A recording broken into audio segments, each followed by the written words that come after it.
What's up? I'm out on Lake Toho early in the morning. It's early May. This is one of my favorite times of the year to be fishing because the fish are super active. There's like a shad spawn going on. The bluegill are starting to spawn. It's a great time of year for topwater.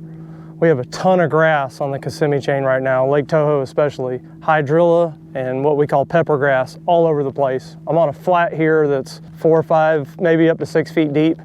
And I could catch them on topwater, but because there's so much grass, you have a really low percentage of landing the fish, or a low hookup ratio, because they get down in that pepper grass and it makes them come off. And one of my favorite baits to throw is a soft plastic jerk bait, like our Shad Jerk, 5-inch Shad Jerk. This is Tennessee Magic Shad. I'm in Florida, but this color works really well here. I did a video several years ago on how to dead stick a fluke. I'll put a link in the description on dead sticking flukes to that video. How I used a heavier wire hook, and I like to put a little downward arch in the back when I rig it so it'll dive and get it like a jerk bait action. But today I wanted to stay up on the surface. I'm going to be targeting some of these open water spots here early, and then I'm also going to be throwing up in these fish blowing up already. I'm going to be throwing up into some of these pepper grass patches once the sun comes up. And let me show you real quick how I rig this. I have a little bit lighter wire hook than if I wanted to dead stick it and sink it, let it sink. This is a 4/0 extra wide gap hook, Tennessee Magic Shad, Shad Jerk. I still like to, hopefully you guys can see this really well. I like to make sure I run it right dead down the center and bring the hook out right before the split happens or starts. Come up over the knot. Now, where it's a little bit different, if I'm dead sticking it, I like to put an arch in the back, a downward arch. Makes it dive and dart back and forth. When I want it to stay on the surface, I want this bait to be rigged as absolutely straight as possible. So, right where that hook crosses the worm horizontally, that's where you want your entry point, and you want to come straight across. Turn around here.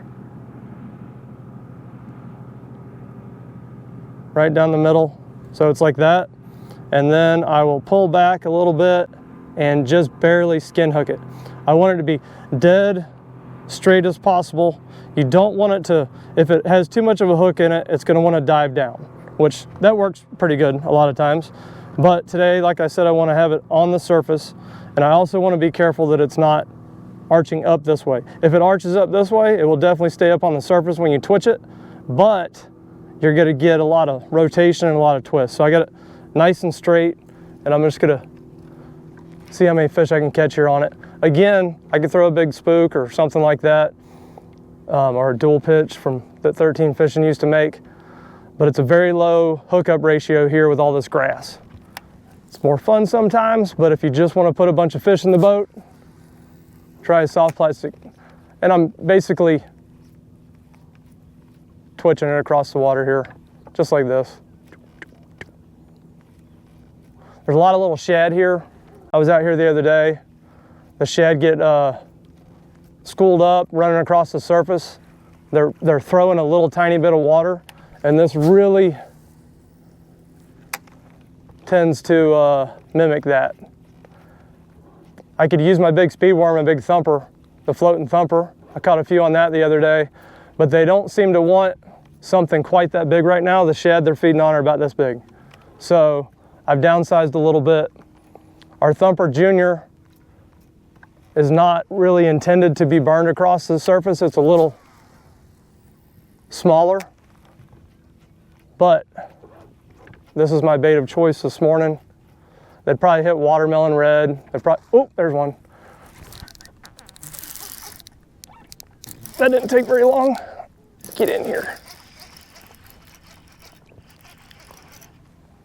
So that was right up in the middle of the pepper grass there.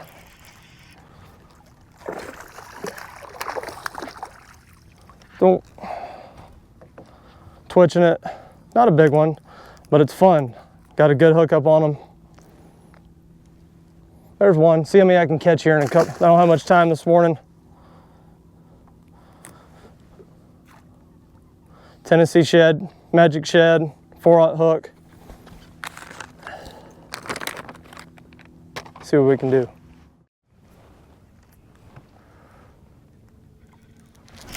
That one took me by surprise.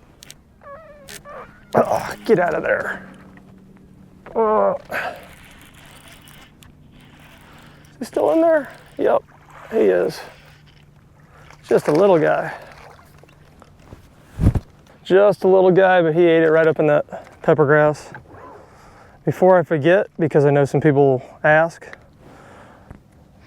not much weight here. I got 15-pound mono. Yeah, I like mono. I use braid a lot, but I got mono on right now. 15-pound mono, 4/0 hook, and the rod. A lot of people, when they use a lighter action or a lighter bait, they'll go to a lighter action rod. I like to throw a little bit stiffer rod. I don't want a lot of whip in it when I'm casting it. I want to just throw that bait, because once it leaves the rod tip, it's going to slow down because there's not much weight. It's going to slow down at a faster rate than your spool is slowing down. Because right when you throw it, you're going to trigger that spool to spin real fast, but it's going to slow down quickly. And if you whip it out there, you tend to get more backlashes, and you're not going to get a great hook set, that type of stuff. So I'm using a 7'3" medium heavy. This is the Muse Black from 13 Fishing. Just twitching it. Gives me a lot of backbone for a hook set. And it casts great with no weight on it. No weight in it, just the hook and the bait. A lot of bluegill popping in here. You can hear them popping. I fished a little tournament in here a few days ago, and one of my fish coughed up, aside from coughing up half of a big giant speed worm that looked like it had been inside of him for a while, he coughed up 3 or 4 little bluegill about that big in my live well. Lost about 4 ounces on that fish. Some of these bigger pepper grass patches, like this one that's right out here, I don't know, the sun's out bright. I don't know how well it'll show up. Big pepper grass, solid pepper grass patch right here. I'll catch some fish out of the middle of it, but generally on these bigger ones, because they're so thick, I'll get more of my bites on the edges of them. Like if they make a little point, something like that. It's the smaller little isolated patches that I tend to get bites on going right over the top of them. But like on a bigger one, oh, that was a bad cast. On a bigger pepper grass patch, like this one right here, I'll try and skirt that outside right there like that. And a lot of times it'd be really great for the video if one came up and ate it right here. But a lot of times they'll come up and eat it right there on that edge, like you see right there. But on these smaller isolated ones, again, I don't know how well this pepper grass is showing up on video, but there's a little isolated one here, and a lot of times I'll throw right over the top of those and get a bite. But they're not cooperating right this second. They're still waking up. This doesn't seem to be an early morning deal right now either. I caught them all the way through 11 a.m. the other day doing this. I actually didn't start doing this. I was throwing topwater and a worm, and I got bites. I lost quite a few on topwater, and it was really dead calm, and they were hitting a worm, but I wasn't covering a lot of water because I'm just slow dragging a big trick worm through a big 10-inch ribbon tail a little bit. And I got bites, but I wasn't covering enough water. So I picked this up and probably caught 25 or so in just about a 2.5 hour period.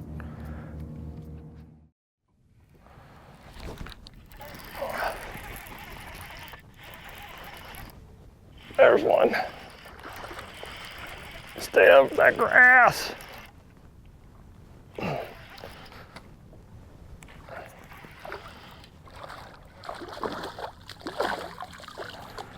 Another baby. Not as active so far this morning as they were the other day.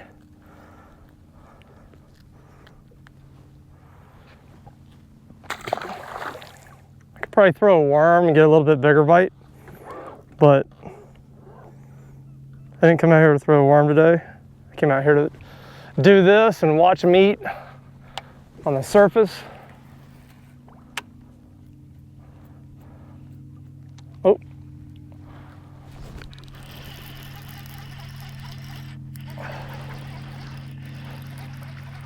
Two casts in a row. Total weight, 2 pounds. Total weight, 1.5 pounds. Uh-oh. Stop it. They seem to move around a little bit in here from day to day. Oh! Is he gonna eat it? Eat it!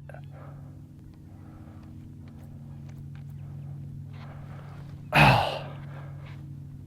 Eat it! Stop playing with your food. They're all over it. Look at that. There's a whole bunch of fish on it. See that? See them all moving around?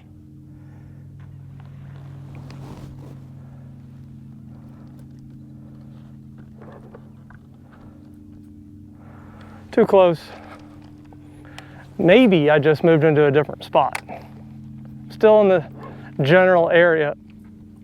Oh, come on. Man, there's a whole bunch of fish there on that one grass patch. That one's a little bit better. Nope. Little tiny grass patch has a whole bunch of fish on it for whatever reason.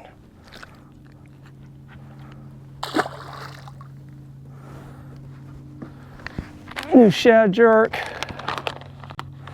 I'm really close to it. I don't really want to put my poles down.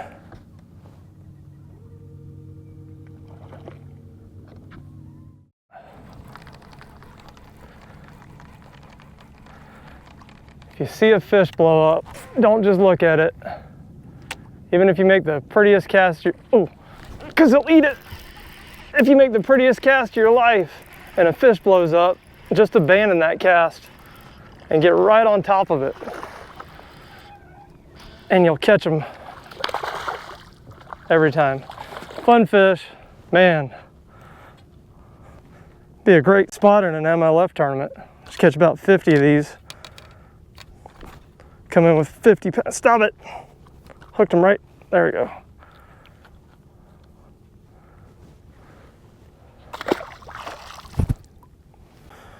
Finding the spots within the spots. Now here in 5 miles of everything that looks exactly the same, move around and you'll find a school of fish sitting, and then put my raptors down and sit. I see a lot of people out here go through areas that I know have fish in them, and you'll watch them catch a fish and they never come off that trolling motor, which is fine. They might be looking for, people do whatever they want to do. But lakes like this, you catch a fish, stop, put your poles down. You'll find there's a lot of times, there's way more fish in an area than you caught when you were running through with your trolling motor on 8. But you got to use everything. You got to use your live, use your 360, use your instincts. Sometimes my instincts aren't that great, so I rely more on my electronics. Been doing this for a long time, but a lot of things I have to work really hard at. Like, I second guess myself a lot. Try not to do that.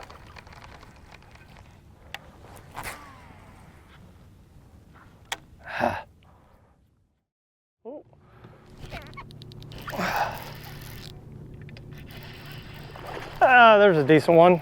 Camera's right in the sun, of course.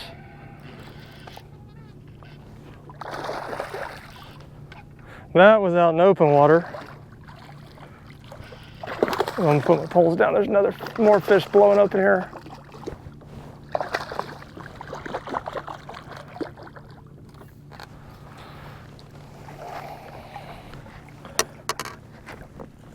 A little bit better one on the old Shad Jerk. Twitch, twitch, twitch. Shad Jerk. He's 3 3.6 pounds. Now he's 5 pounds. 3.6, 5 pounds. Camera angles.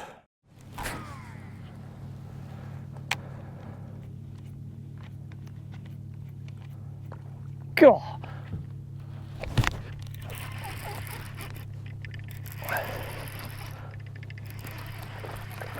That one ate it on the surface, right on the edge. So I moved the boat. I'm fishing in an area that's, all these last 8 or 10 fish I've caught have been in an area out here in the middle of nowhere that is, I mean, it's just a couple miles of grass. And I'm catching all these fish in one little area that's the size of a pickleball court. I was about to say a tennis court or a basketball court, but that's old school. It's the size of a pickleball court. To be cool and trendy. My wife has taken up pickleball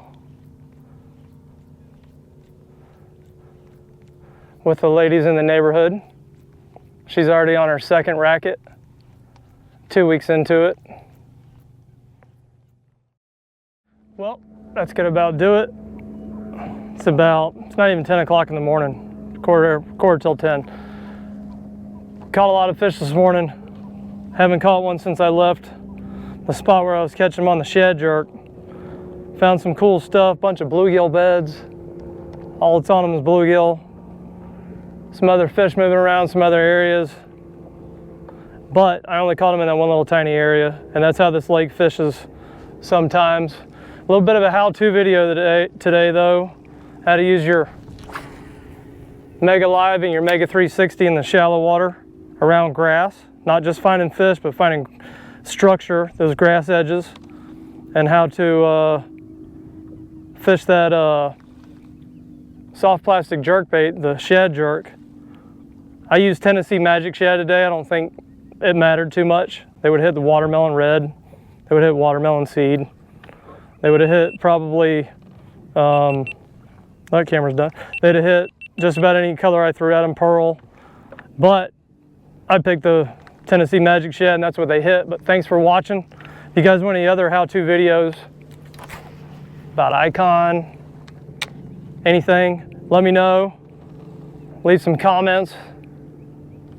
Let me know what you use your forward-facing sonar for and your 360, if you have 360. And we'll see you next time. Thanks for watching. Ooh.